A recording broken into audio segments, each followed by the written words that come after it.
The curtains open and the play begins. The flash and flare of stagecraft makes the audience almost forget about the planning that went into creating student theater. Since the program is not dependent upon ticket sales like most theater, Pettigrew is allowed the ability to make content decisions that are more focused on what's positive for the student's development. We're really fortunate here at this college in that our production budget is not tied to gate receipts. We don't charge ticket prices, so all of our academic shows are free to everyone, which I think is terrific.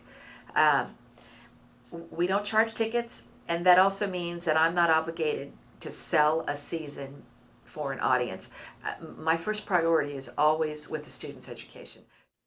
PJ Barnett, the technical coordinator, is tasked with figuring out how to create the sets to the director's vision, at least as best as he can within the constraints he's given. A set is a machine, and a play has all these moving parts of humans and scenery pieces and whatnot.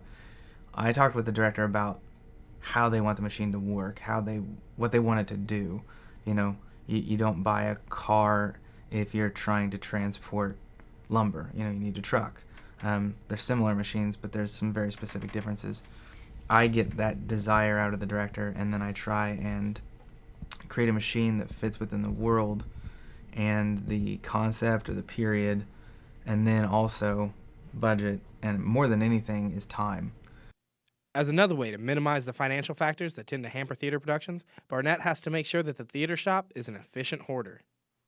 As far as reusing things, we evaluate how useful it will be, how difficult it would be to replace.